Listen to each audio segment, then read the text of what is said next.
आज जो है हम पढ़ने वाले हैं समास के बारे में कि समास क्या होता है, इसके कितने भेद होते हैं, सबको बारी बारी से हम पढ़ने वाले। तो सबसे पहले हम यहाँ पे समझते हैं समास का जो परिभाषा होता है उसको, कि समास क्या होता है।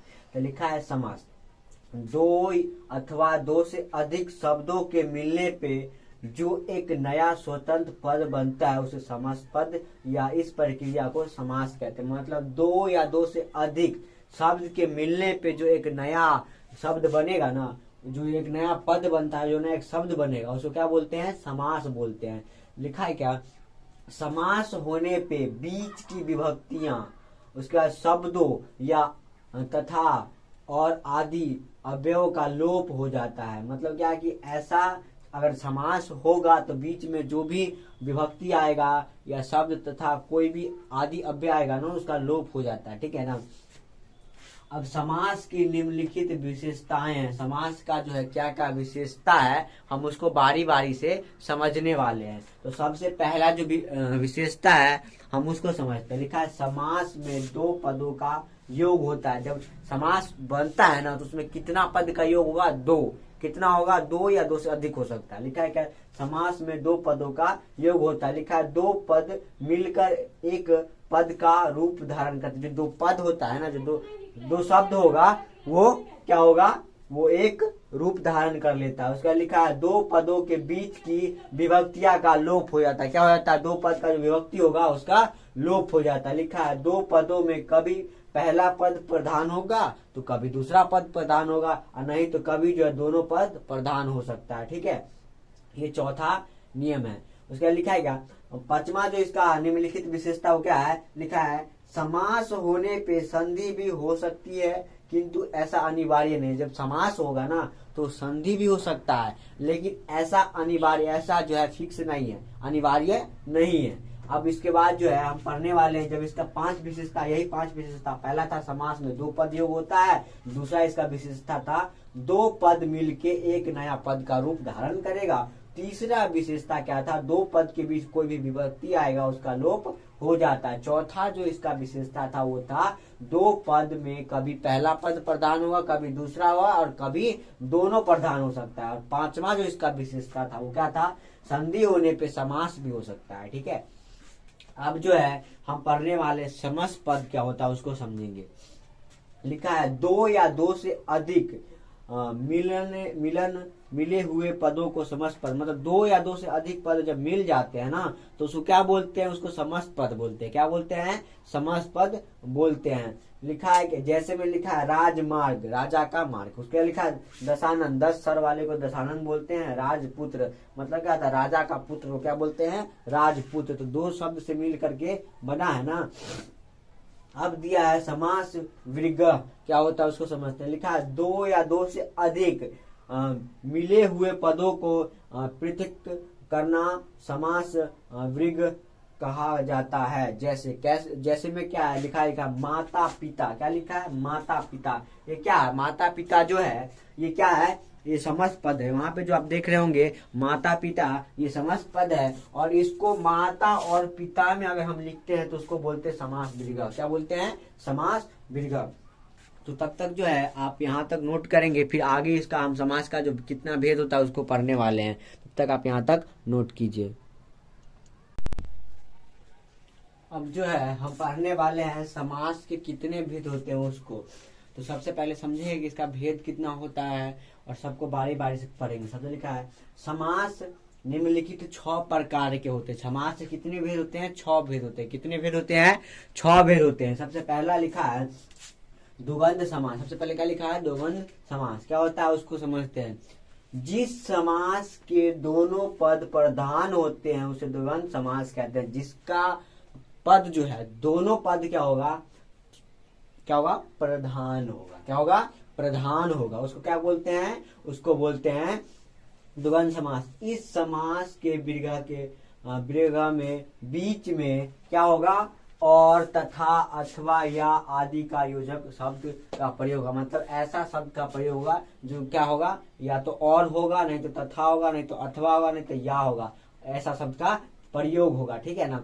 जैसे में यहाँ पे लिखा है हम उसको समझते हैं। लिखा है क्या?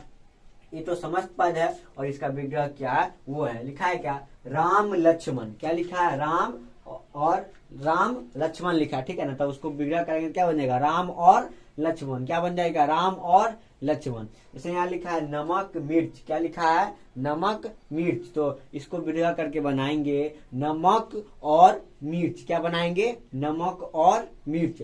उसका लिखा है यहाँ पे नर नारी, नर नारी। जब इसको हम विग्रह करेंगे तो बन जाएगा नर और नारी, ठीक है। क्या बन जाएगा, नर और नारी।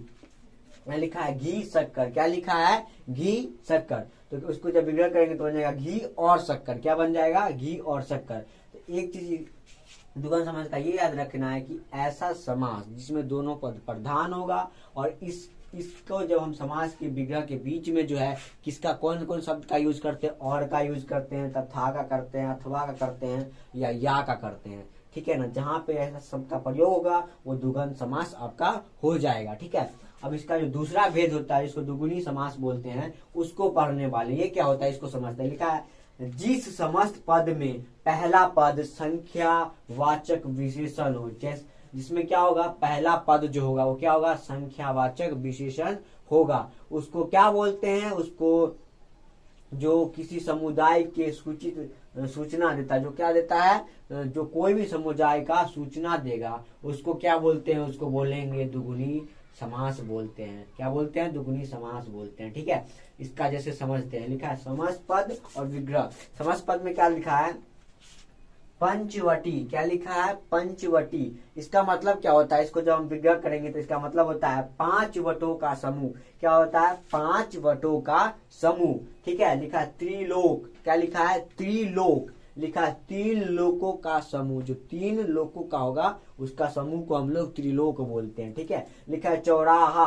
तो लिखा है 4 राह, मतलब 4 रास्ता का जो समूह होता है उसको क्या बोलते हैं, चौराहा बोलते हैं। जहाँ पे 4 रास्ता करके मिलता है एक जगह पे, उसको क्या बोलते हैं, चौराहा बोलते हैं, ठीक है। लिखा है नवग्रह, मतलब 9 ग्रहों का समाहार। क्या लिखा है, 9 ग्रहों का समाहार।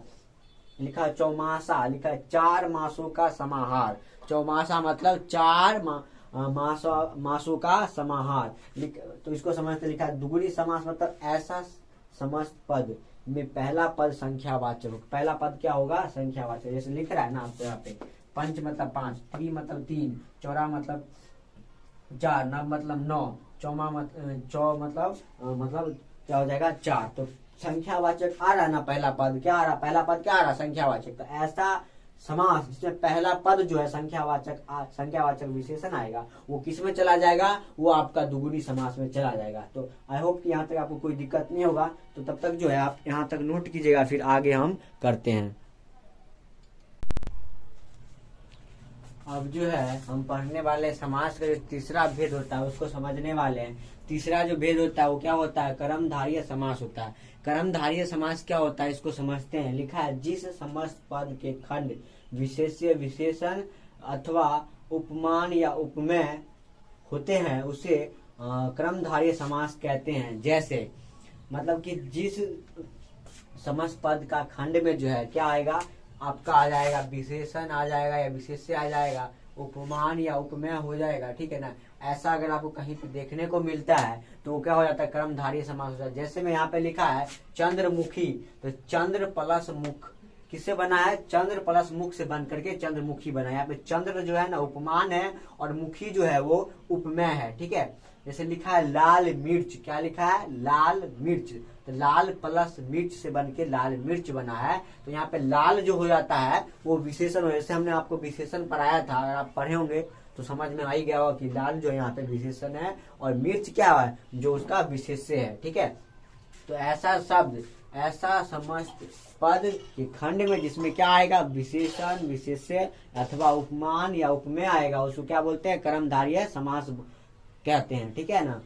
एग्जाम्पल हम समझ लिए। अब यहाँ पे चौथा जो इसका भेद होता है वो होता है तत्पुरुष। क्या होता है, तत्पुरुष समास होता है, ठीक है ना। लिखा है जिस समस्त पद में दूसरा पद प्रधान, जिस समस्त पद में क्या होगा, दूसरा पद जो होगा वो प्रधान होगा और प्रथम पद के कारक चिन्ह का लोप हो जाएगा। जो प्रथम पद जो होता है उसका कारक चिन्ह का जो हो जाएगा वो लोप हो जाएगा। ऐसे पद को क्या बोलते हैं, ऐसे पद को तत्पुरुष समास कहते हैं। क्या कहते हैं, तत्पुरुष समास कहते हैं, ठीक है ना।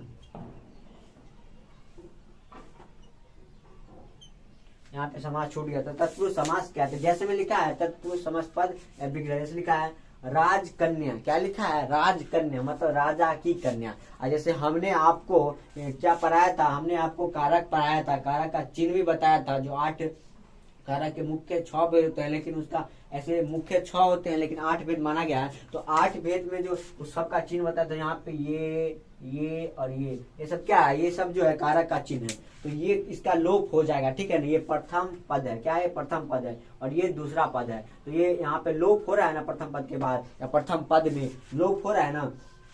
तो वही लिखा है कि प्रथम पद में जो होगा वो क्या हो जाए, कारक का चिन्ह का लोप हो जाता है, ठीक है। जैसे लिखा राजकन्या, राजा की कन्या। जैसा लिखा है जल मगन मतलब जल में मगन, ठीक है। जैसे लिखा है वात पीत, लिखा है वात से पीत, क्या लिखा है वात से पीत, ठीक है।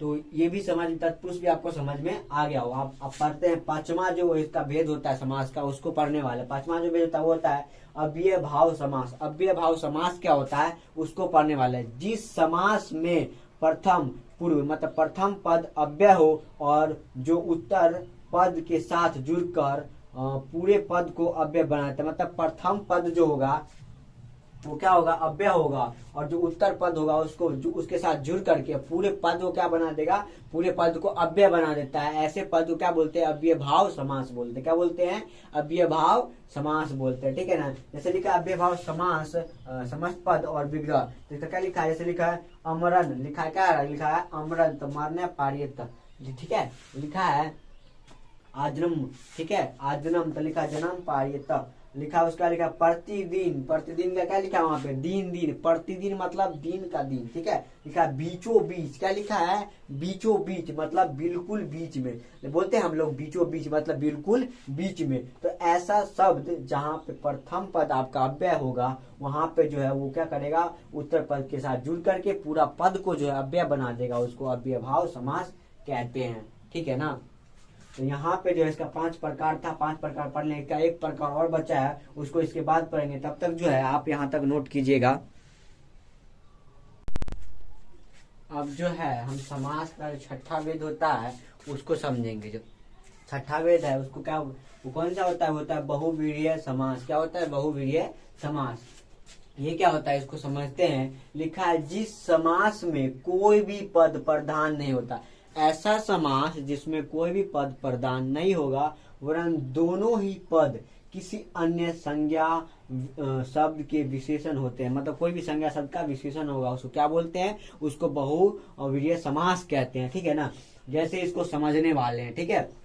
लिखा है यहाँ पे सबसे पहला यहाँ पे जो है एग्जाम्पल में दिया है दशानंद। क्या दिया है दशानंद, मतलब होता है 10 है आनंद जिसके, अर्थात रावण जिसका 10 क्या होगा, जिसका 10 सिर होगा उसको क्या बोलते हैं दशानंद बोलते हैं, ठीक है। इसे लिखा है त्रिलोचन, क्या लिखा है त्रिलोचन, 3 है लोचन मतलब जिसका 3 आंख होगा उसको त्रिलोचन बोलते, जैसे शिव जी का होता है, ठीक है। लिखा है लंबोदर, क्या लिखा है लंबोदर, लंबा है उदर जिसका, अर्थात गणेश जिनका जो है क्या है लंबा उदर है, मतलब जिसका क्या है लंबा सुर है, ठीक है।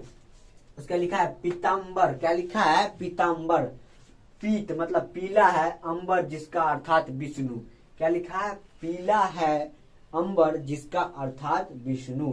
ऐसा शब्द जिसमें कोई भी पद प्रधान नहीं होगा और दोनों ही पद में कोई अन्य संज्ञा शब्द के विशेषण होते हैं, मतलब कोई भी संज्ञा शब्द का विशेषण होगा उसको क्या बोलते हैं, उसको बहुवीर्य समास बोलते हैं। तो आपका जो समास हिंदी ग्रामर का चैप्टर था वो यहीं पे कंप्लीट हो गया है।